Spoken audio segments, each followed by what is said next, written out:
शोरकोट के गयूर और बहादुर, इंतहाई शरीफ और मुअज़्ज़ज़ शहरियों, भाइयों, बुजुर्गों, दोस्तों, अस्सलाम वालेकुम। यहाँ पे आए हैं, यहाँ पे अपने भाइयों के तहफ़्फ़ुज़ात को हमने सुना है। पिछले 48 घंटों में जो पुलिस ने पेशरफ्त की है वो भी सारी आप लोगों के सामने रखी है। 20 से ज़ायद जो मुख्तलिफ अफराद थे इस केस में किसी न किसी हवाले से मुल्ज़मान के साथ ताल्लुक़ में थे, उनकी सपोर्ट में थे या उनको डायरेक्टली इनडायरेक्टली उन्होंने मदद फराहम की, उनको भी गिरफ़्तार किया गया है। इसमें अभी तक 50 से ज़्यादा रेड्स भी किए गए हैं, 8 से ज़्यादा हमारी टीमें भी काम कर रही हैं और इस केस की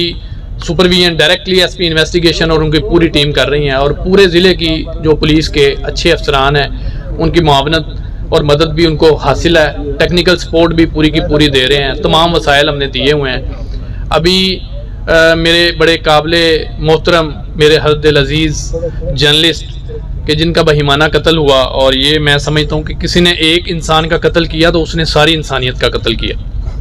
और इनको माशरती नासूरों को हम इंशाअल्लाह उल अज़ीज़ आपकी दुआ से, आपकी सपोर्ट से निशाने इबरत भी बनाएंगे इंशाअल्लाह, और करार वाकई सज़ा भी देंगे भी, दिलवाएंगे भी। और इस केस में जो मेरे भाई हैं यूनुस नोमी भाई, उनके जो बेटे हैं, उनके जो ब्रदर इन लॉ हैं, उनके जो दोस्त हैं, उनके जो साथी हैं, चाहे वो यहाँ के कारोबारी हजरात हैं, चाहे वो यहाँ के मुअज़्ज़ज़ सहाफ़ी हैं, चाहे वो यहाँ के मेरे हरदिल अज़ीज़ वकला भाई हैं,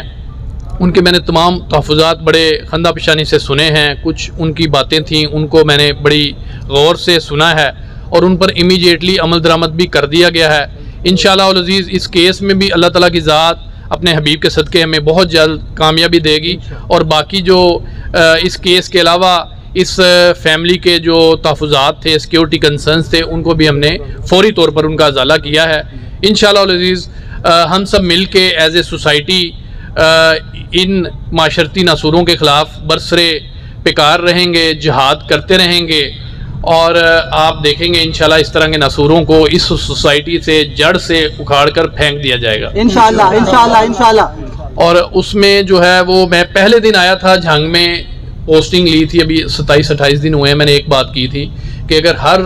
पुलिस का फ़र्द अपनी ड्यूटी सर अंजाम आसान तरीके से दे रहा हो तो यहाँ पे कोई DPO को किसी को भेजने की, लगाने की ज़रूरत ही नहीं है। लेकिन अगर मैं यहाँ पे आया हूँ, यहाँ पे अल्लाह ताला ने मुझे जिम्मेदारी दी है, तो मैं आपका नुमाइंदा बन के आया हूँ, आपका भाई बन के आया हूँ, आपका हमदर्द बन के आया हूँ, आपका साथी बन के आया हूँ। और इन तमाम केसेस के अलावा भी जनरल सिक्योरिटी सिचुएशन में, लॉ एंड ऑर्डर सिचुएशन में और ओवरऑल इंसाफ को, निज़ाम को कायम करने के हवाले से मेरी तमाम सलाहियतें, मेरी तमाम कमिटमेंट्स, मेरी तमाम वसाइल वो आपके लिए इंशाल्लाह हाज़िर होंगे। हम दिन रात मेहनत करेंगे। अभी 27-28 दिन हुए हैं, उसमें बिल्कुल हमने ना कोई छुट्टी की है, ना कोई रेस्ट किया है, बिल्कुल मुहर्रम भी पीसफुल गुजरा है। बाकी मामलात में भी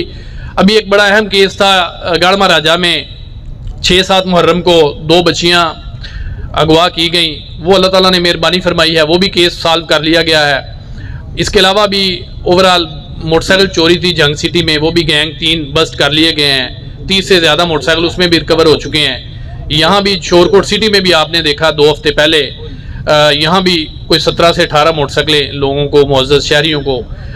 आपके नुमाइंदों के ज़रिए हमने वापस दिलवाई हैं। तो इंशाअल्लाह उल अज़ीज़ हर हेड ऑफ क्राइम पर हम पूरी तरह फोकस होके अल्लाह ताला की ज़ात की मदद से पूरी मेहनत करेंगे और दुआ करते हैं अल्लाह ताला से कि हमें हमारी पॉजिटिव जो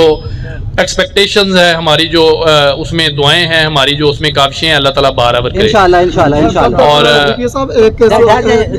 मैं इस केस के हवाले से कोई अब आपके क्वेश्चन हो तो मैं उसमें DSP शोरकोट सिटी के दफ्तर में अभी जा रहा हूँ, उसमें अब भाइयों से बात भी करेंगे, उसमें अगर आपके बाकी क्वेश्चंस हैं वो भी करेंगे। लेकिन एक मेरी बात ज़हन में ज़रूर रखनी चाहिए कि अब हमने जिस तरह अभी रोड ब्लॉक किया हुआ है, मैं पीसफुल प्रोटेस्ट जो है उसकी कदर करता हूँ, कानून भी उसकी इजाज़त देता है, लेकिन इस प्रोटेस्ट की वजह से हमें ये ज़रूर सोचना चाहिए कि इस रोड ब्लॉक में कहीं पे कोई बुज़ुर्ग, कहीं पे कोई मरीज़, कहीं पे कोई बेवा, कहीं पे कोई इस तरह की फैमिली जिन्होंने बामले मजबूरी लाजमी सफ़र करना है, तो क्या हमें ये एज ए माशरा सोचने की ज़रूरत है कि क्या हमारे इस हक को एक्सरसाइज करने की वजह से किसी और की हक तलफी या हक जोई तो नहीं हो रही? ये आप पर क्वेश्चन है मेरा। और इंशाअल्लाह हम आगे भी आएंगे, मुलाकात भी करेंगे, आप में खुली कचहरियाँ भी करेंगे। इंशाअल्लाह अज़ीज़, और बहुत जल्द आपको यकीन दिलाते हैं इस केस को सॉल्व कर लिया जाएगा।